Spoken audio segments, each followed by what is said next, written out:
আসসালামু আলাইকুম দর্শক। লন্ডন থেকে স্বাগত জানাচ্ছি আমি কাজী হেমায়েতুদ্দিন মিশন এবং সমসাময়িক বাংলাদেশের রাজনীতি এবং ভূরাজনীতি নিয়ে আমাদের সঙ্গে আলোচনায় আজকে অতিথি হিসাবে আছেন মনোজ দাসের শুভেচ্ছা।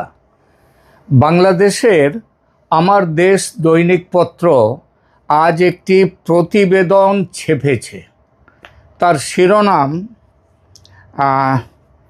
শিরোনামটা হচ্ছে হাসিনার চুক্তি নিয়ে বিপাকে সরকার।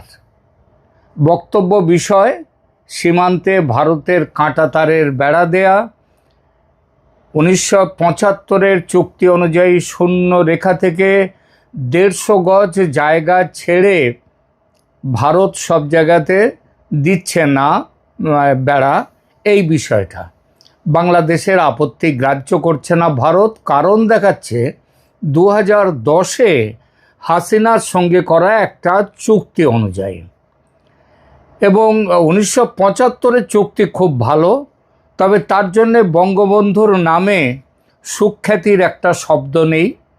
আর হাসিনার চুক্তি পছন্দ নয়, সুতরাং হাসিনার চুক্তি খারাপ। যতবার হাসিনার নাম করা হয়েছে ওই আমার দেশ পত্রিকার রিপোর্টে, ততবার তার আগে যোগ করা হয়েছে একটা বিশেষ বিশেষণ, ফ্যাসিস্ট। অবশ্য ফ্যাসিস্ট শব্দটা এখন বাংলাদেশে খুবই পরিচিত শব্দ, পরিচিত এবং বহু ব্যবহৃত। বাচ্চাদের মধ্যে ঝগড়া হলেও নাকি একজন আরেকজনকে আজকাল ফ্যাসিস্ট বলে গালাগাল দেয়। স্বামী স্ত্রীর ঝগড়া হলে এ ওকে বলে ফ্যাসিস্ট, সে ওকে বলে ফ্যাসিস্ট। এমনকি চোরের দলে মতের অমিল হলেও নাকি একজন চোর আরেকজনকে ফ্যাসিস্ট বলে আজকাল বাংলাদেশে। সুতরাং শেখ হাসিনা ফ্যাসিস্ট হবেন এটা নতুন কোনো কথা নয়। আর আমার দেশ পত্রিকার নারীর যোগ যখন জামাত আর পাকিস্তানের সঙ্গে তার জন্মলগ্নে যখন ভারত বিরোধিতা, তখন হাসিনা ফ্যাসিস্ট কেন, আর মোহাম্মদ ইউনূস ফ্যাসিস্ট নয় কেন, কিংবা ভারতের সঙ্গে হাসিনা চুক্তি দেশের স্বার্থ বিসর্জন দিয়ে, আর আমেরিকার সঙ্গে ইউনূসের গোপন চুক্তি দেশের স্বার্থে, এসব নিয়ে প্রশ্ন তোলার, কেন দেশের স্বার্থে সেই চুক্তি, এসব নিয়ে প্রশ্ন তোলার কোনো মানে হয় না। সুতরাং আসা যাক কাঁটাতার 3 বিঘা দু দেশের সীমান্ত চুক্তির প্রসঙ্গে, যে বিষয় নিয়ে এই প্রতিবেদন। একটা উদাহরণ দিয়ে শুরু করি। একটা উদাহরণ মানে জিনিসটা বোঝাতে, আপনার ধরুন আপনার পাশের বাড়ির প্রতিবেশী একদিন তার সীমানা ঘেঁষে বেড়া দিয়ে দিল। আপনি বললেন এটা তো নিয়মের বাইরে, কেন দিয়েছ এরকম? সে বলল আমি তো আমার জমিতে বেড়া দিচ্ছি, নিয়মের বাইরে হতে যাবে কেন? আপনি বললেন তোমার আর আমার ঠাকুরদা একসঙ্গে পাশাপাশি থাকবেন বলে জমি কিনেছিলেন, তার জন্য পরে একটা চুক্তিও করেছিলেন দুজনে, সেখানে লেখা ছিল সীমানা ঘেঁষে বেড়া দেয়া যাবে না, বেড়া দিতে হলে তুমি 5 হাত ছাড়বে, আমি 5 হাত ছাড়বো, তারপর দেবে বেড়া, মানে 10 হাত ছাড়া। বেড়া দিতে পারো, কিন্তু পাকা পাঁচিল কখনোই তোলা যাবে না, মানে পাকা কনস্ট্রাকশন যেটাকে বলে পার্মানেন্ট কনস্ট্রাকশন, সেটা যাবে না। তাতে মনে হবে কি, মনে হবে আমরা আর বন্ধু নয়, শত্রু হয়ে গেছি। কিন্তু আমরা তো বন্ধু। এই মাঝখানে 10 হাত খালি জায়গায় 2 পরিবারের বাচ্চারা খেলা করবে, মেয়ে বউরা শীতের দুপুরে রোদে পিঠ ঠেসান দিয়ে গল্পগুজব করবে, এক জায়গায় বসে বড়ি দেবে, আচার শুকোবে রোদ্দুরে, তাই না? সে বলল, তখন অন্য বলল ঠাকুরদার আমল চলে গেছে, মাঝখানের ওই খালি 10 হাত জায়গা নিয়ে তোমার ছেলেরা যা শুরু করেছে এখন, ওখানে যত রাজ্যের বকাটে ছোকরাদের নিয়ে গাঁজা ভাং খায়, বদমাইশি করে। না বাপু, আমি পাঁচিল তুলবো আমার জায়গায়, তুমি বলতে আসবে কেন, আর আমি শুনবই বা কেন? ঠাকুরদারা বন্ধু ছিল, আমাদের মধ্যে তো আর সেই বন্ধুত্ব নেই। এই ঘটনাটাই এখন হচ্ছে বাংলাদেশ আর ভারতের সীমান্তে। আসল ঘটনায় অবশ্য বেড়াটা কাঁটাতারের, আর বিবাদটা শুধু দুটো দেশের নয়, এতে জড়িয়ে আছে দশকের পর দশকের চুক্তি, ষড়যন্ত্র, প্রতিশ্রুতি ভঙ্গ আর রাজনীতির এক জটিল জাল। আজ আমরা এই পুরো ছবিটা একসঙ্গে দেখব। প্রথমে দেখি সীমান্তের মূল সমস্যা কোথায়। বাংলাদেশ আর ভারতের মধ্যে সীমান্তের দৈর্ঘ্য প্রায় 4097 কিলোমিটার। এটা পৃথিবীর পঞ্চম দীর্ঘতম স্থল সীমান্ত। এই সীমান্তের বেশিরভাগ জায়গায় ইতিমধ্যে কাঁটাতারের বেড়া বসানো হয়ে গেছে, কিন্তু এখনও বাকি প্রায় 864 কিলোমিটার যেখানে বেড়া দেয়া হয়নি। 2025 সালের গোড়ার দিকে যখন ভারত সেই বাকি জায়গাগুলোতে বেড়া দেওয়া শুরু করলো, তখন এই বাংলাদেশ সরকার আপত্তি তুলল। তারা বলল বেড়া দেয়া হচ্ছে শূন্য রেখায়, মানে একদম সীমান্তের উপরে 150 গজ খালি রেখে করা হচ্ছে না, এটা নিয়ম বিরোধী। 1974-75 সালের চুক্তিটা দেখো, কিন্তু মুজিবের সাথে ইন্দিরার চুক্তি দেখো, মুজিবের নামটা উচ্চারণ করছে না, কারণ তিনি ফ্যাসিস্টের বাবা এবং তিনি আবার পাকিস্তানের শত্রু। যাই হোক, ভারত বলল আমরা চুক্তি মেনেই তো ওই বেড়া দিচ্ছি। 2010-11 সালের চুক্তিটা দেখো, 2015 সালের চুক্তিটা দেখো। তখন প্রশ্ন উঠল কোন চুক্তি, কবে হয়েছিল, কি আছে সেই চুক্তিতে, সেটা বোঝার জন্য আমাদের একটু পেছনে যেতে হবে। চলুন পেছনে যাই। প্রথমে 1975 সালের চুক্তি নির্দেশিকা, সেটায় যাই। 1975 সাল, বাংলাদেশ সদ্য স্বাধীন হয়েছে। সীমান্ত ব্যবস্থাপনা নিয়ে দুই দেশের সীমান্তরক্ষী বাহিনী, ভারতের বিএসএফ আর তৎকালীন বাংলাদেশ রাইফেলস বিডিআর ছিল তখন, মিলে একটা যৌথ নির্দেশিকা তৈরি করলো। সেই নির্দেশিকায় একটা কথা খুব স্পষ্ট করে বলা হলো যে শূন্যরেখার দুদিক মিলিয়ে 300 গজের মধ্যে, অর্থাৎ প্রতিটি দেশের দিকে 150 গজের ভেতরে কোনো প্রতিরক্ষামূলক কাঠামো বানানো যাবে না। কাঁটাতারের বেড়া তো দেয়া যাবেই না। যদি আগে থেকে কিছু থাকে তাহলে সেটাও ভাঙতে হবে। কারণটা সহজ, আমরা বন্ধু দেশ, একজন আর একজনের সঙ্গে হাতে হাত মিলিয়ে এই দেশটা জন্ম হয়েছে, দেশটাকে স্বাধীন করেছে। সীমান্তের কাছাকাছি কাঠামো তৈরি হলে উত্তেজনা বাড়ে, সন্দেহ বাড়ে, শত্রুতা বাড়ে, মানুষের জীবন বিপন্ন হয়, দুই দেশের সম্পর্ক খারাপ হয়। কিন্তু আমরা তো সম্পর্ক খারাপ করব না, আমরা তো বন্ধু। এই নির্দেশিকাটাকেই বলা হয় 1975-এর যৌথ সীমান্ত নির্দেশিকা। বাংলাদেশ বহুবার এই নির্দেশিকার কথা মনে করিয়ে দিয়েছে ভারতকে। 2005 সালেও যখন ভারত সীমান্তে বেড়া দেওয়া শুরু করছিল, তখন বাংলাদেশ সরাসরি বলে দিয়েছিল 150 গজের মধ্যে আমরা কিছু হতে দেব না, ফেন্সিংয়ের তার কেটে নেব, ভেঙে দেবো। কিন্তু 1975-এর পরেও আছে আবার কিছু চুক্তি। ওই যে গল্পটা বললাম প্রথমে, ঠাকুরদারা চলে গেছে, এইসব চুক্তি পরবর্তী প্রজন্মের। 2010-11, 2014-15 যেগুলোকে বাংলাদেশের বর্তমান সরকার বলছে অসম চুক্তি। অসম চুক্তি কারণ এসব চুক্তি হচ্ছে হাসিনা আমলের, একটা নয় 4-4টে চুক্তি। কেন এই চুক্তি করার দরকার পড়েছিল সেসব এইবার তাহলে একটু বলি। শেখ হাসিনা যখন 2009 সালে ক্ষমতায় আসেন, তখন ভারত বাংলাদেশ সম্পর্ক একটা নতুন অধ্যায়ে ঢোকে। দিল্লি চাইছিল ঢাকার সঙ্গে সুসম্পর্ক বজায় রাখতে। মাঝখানে জিয়াউর রহমানের আমলে বিএনপি জামাত জোট সরকারের আমলে দুদেশের সম্পর্ক খুব খারাপ হয়েছিল। সেই 10 ট্রাক অস্ত্রের গল্প আছে না, ইত্যাদি।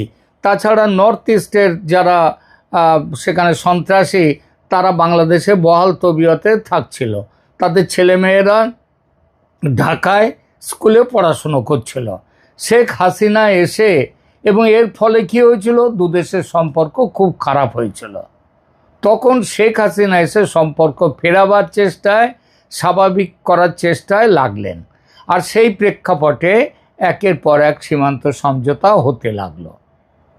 প্রথম চুক্তি 2010-এর, এটা নিয়ে এই মুহূর্তে সবচেয়ে বেশি বিতর্ক।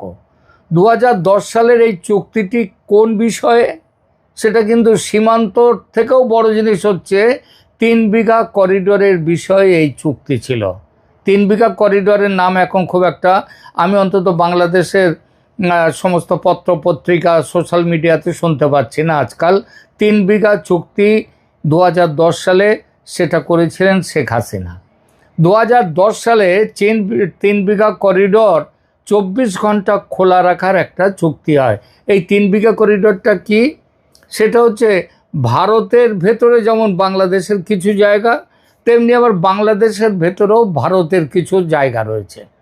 তো এইখানটার জন্যেই হচ্ছে এইগুলো একটা করিডোর না হলে বাংলাদেশের যে জায়গাগুলো ভারতের মধ্যে রয়েছে সেগুলোতে লোকজন, বাংলাদেশের অন্য অঞ্চলের লোকজন কি করে যাবে কিংবা তাদের সাথে যোগাযোগ থাকবে, তার জন্য একটা করিডোর হয়। এই করিডোরের নাম হচ্ছে 3 বিঘা করিডোর। এটা 24 ঘন্টা খোলা রাখার একটা চুক্তি হয়। কিন্তু এই চুক্তিতেই একটি বিতর্কিত ধারা যুক্ত হয়। ধারাটা কি?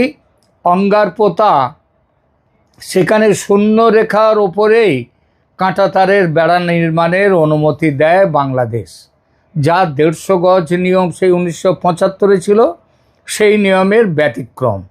লালমনিরহাটের 3 বিঘা করিডোর সংক্রান্ত আলোচনার সময় একটা সমঝোতা হয়। কিছু নির্দিষ্ট জায়গায় শূন্য রেখার ওপরেই কাঁটাতারের বেড়া দেওয়ার অনুমতি দেয়া হয়। 150 গজ খালি রেখে নয়, শূন্য রেখার ওপরে, মানে একদম যেখান থেকে জিরো লাইন তার ওপরে বেড়া দেওয়ার চুক্তি হয়। এটাই সেই চুক্তি যেটার কথা আমার দেশ পত্রিকা তাদের ওই প্রতিবেদনে দিয়েছে যে হাসিনার চুক্তি নিয়ে বিপাকে সরকার।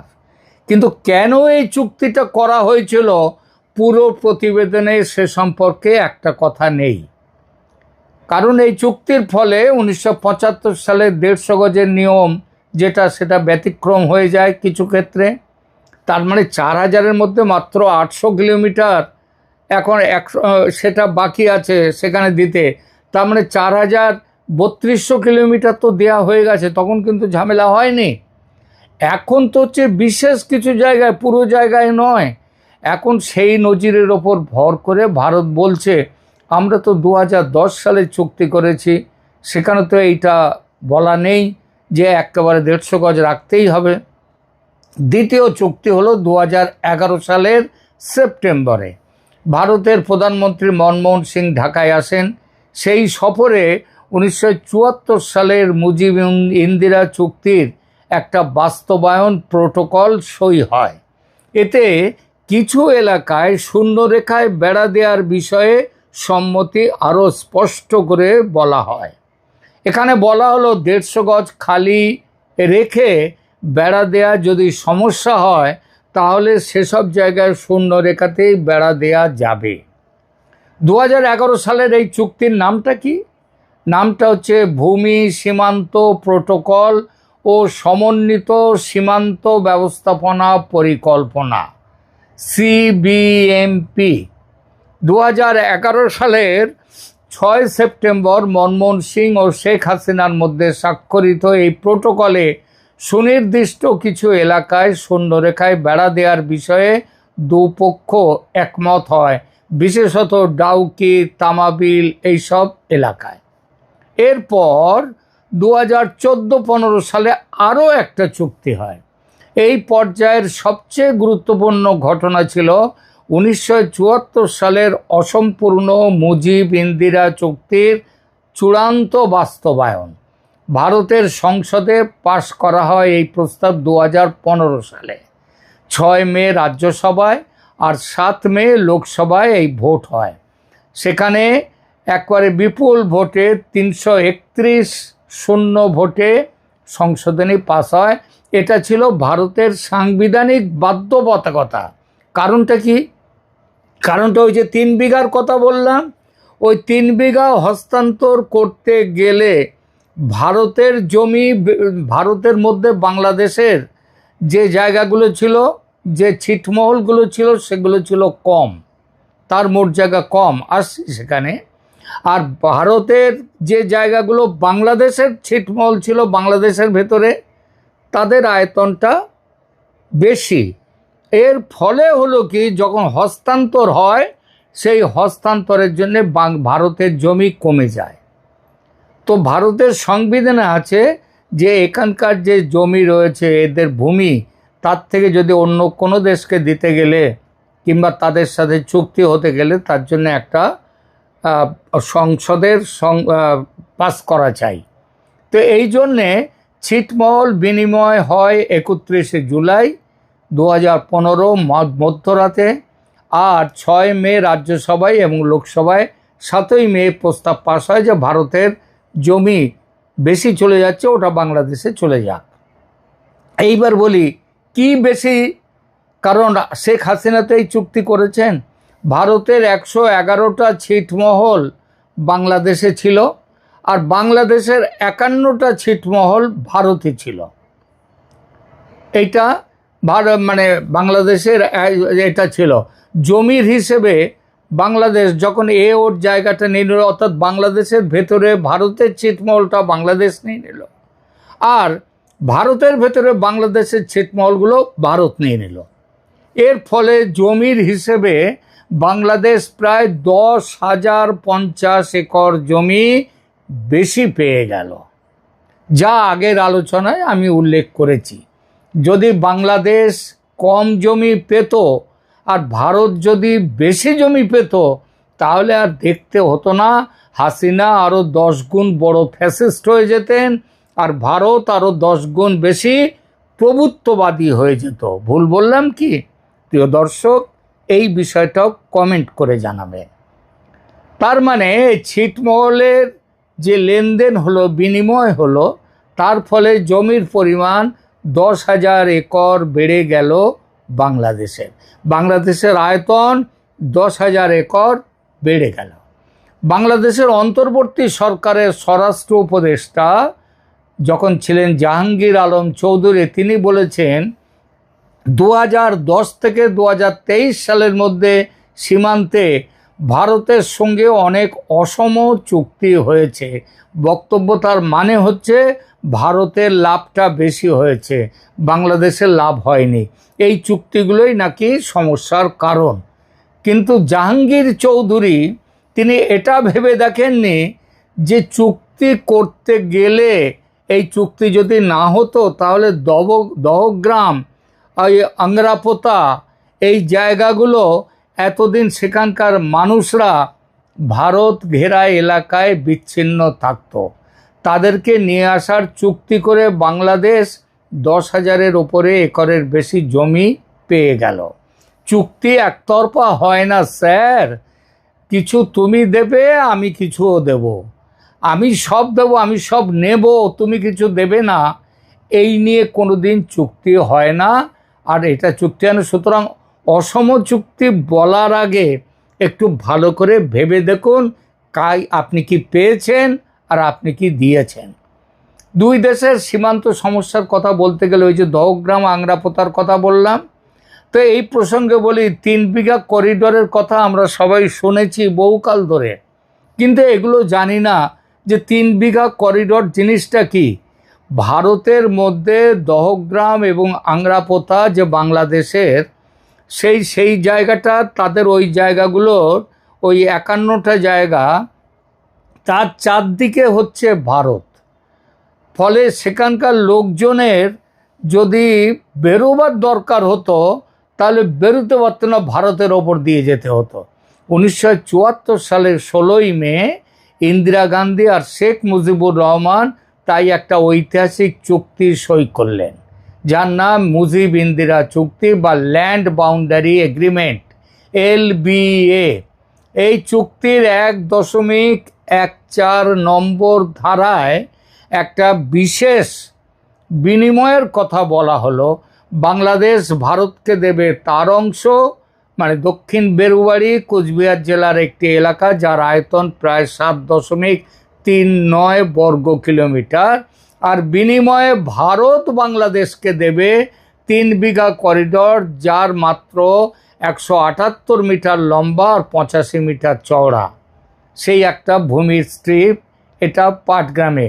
এই স্ট্রিপটা এত গুরুত্বপূর্ণ কেন? কারণ বাংলাদেশের লালমনিরহাটের দহগ্রাম আংরাপোতা ছিটমহল যেটা সম্পূর্ণভাবে ভারতীয় ভূখণ্ড দিয়ে ঘেরা, সেই ছিটমহলের সঙ্গে বাংলাদেশের মূল ভূখণ্ডের একমাত্র সংযোগ এই করিডরটা। এই করিডর না থাকলে দহগ্রামের মানুষ পুরোপুরি বিচ্ছিন্ন।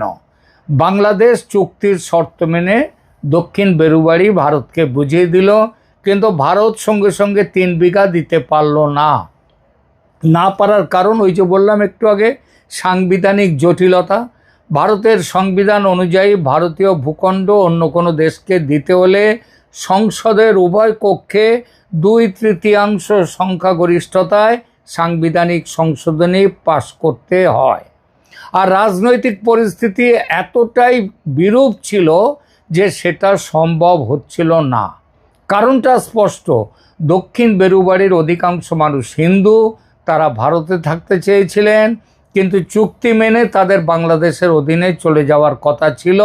এই মানুষগুলো আন্দোলন করেছেন, সংসদে লবি করেছেন, আর কোনো সরকার এর রাজনৈতিক মূল্য তারা বুঝছিল, তারা রাজনৈতিক মূল্য হারাতে রাজি ছিল না। ফলে 18 বছর কেটে গেল, 3 বিঘা মেলেনি। 1992 সালে কিছুটা সমাধান হলো, কিন্তু অর্ধেক। এই করিডোরটা বাংলাদেশকে চিরস্থায়ী ইজারায় দেয়া হলো, মানে বাংলাদেশ ব্যবহার করতে পারবে, কিন্তু মালিকানা থাকবে জায়গাটার ভারতের। আর সেই করিডোর খোলা থাকতো কতক্ষণ? দিনের আলো যতক্ষণ, তারপর বন্ধ। ফলে দহগ্রামের মানুষ রাত হলে বাইরে বেরোতে পারত না। অসুস্থ হলে হাসপাতাল নেই, থানা নেই, পৃথিবীর সঙ্গে যোগাযোগ নেই। 2011 সালে শেখ হাসিনা সরকার এবং মনমোহন সিংয়ের সরকার মিলে করিডোরটা 24 ঘন্টা খোলা রাখার চুক্তি করে। 19 অক্টোবর 2011 শেখ হাসিনা নিজে দহগ্রাম গিয়ে সেই করিডোরের উদ্বোধন করেন। সেদিন দহগ্রামের মানুষের আনন্দের সীমা ছিল না। আজ অবশ্য তারা ভুলে গেছে, রাজনৈতিক নেতারা সেদিনে সেই আনন্দ ভুলিয়ে দিয়েছে। কিন্তু গল্প তো শেষ হলো না, শেষ হলো আরও বছর, প্রায় 3-4 বছর পরে। শেখ হাসিনা ও নরেন্দ্র মোদীর মধ্যে একটা চুক্তি এই সমস্যা একেবারে মিটিয়ে দিল। ছিটমহল বিনিময় হলো এবং বাংলাদেশের প্রাপ্তি, আগেই বলেছি, এই প্রাপ্তিটা প্রায় 10,000 একর জমি বেশি পেয়েছে বাংলাদেশ।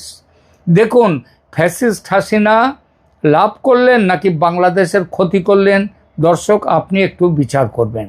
2015 সালে ঘটল সেই ঘটনা, যেটার জন্য দুই দেশ 41 বছর অপেক্ষা করেছে।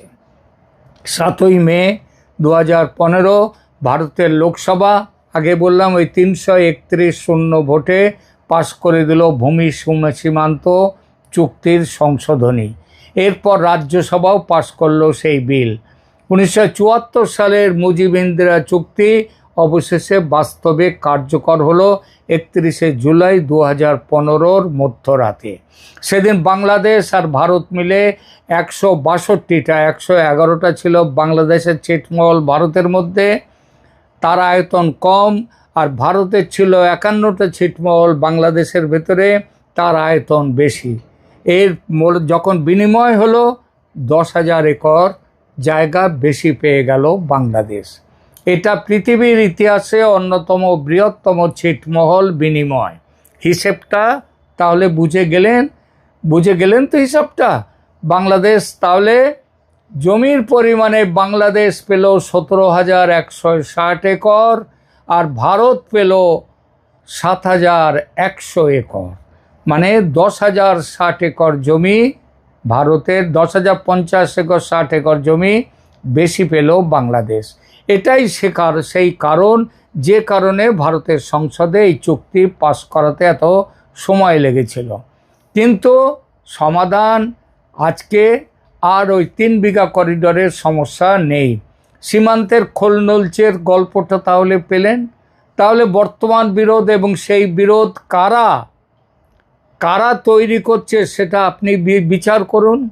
ভারত এখন সেই 864 কিলোমিটার বাকি সীমান্তে বেড়া দেওয়া শুরু করেছে, আর সেই বেড়া অনেক জায়গায় শূন্যরেখার ওপরে বা খুব কাছে দেয়া হচ্ছে।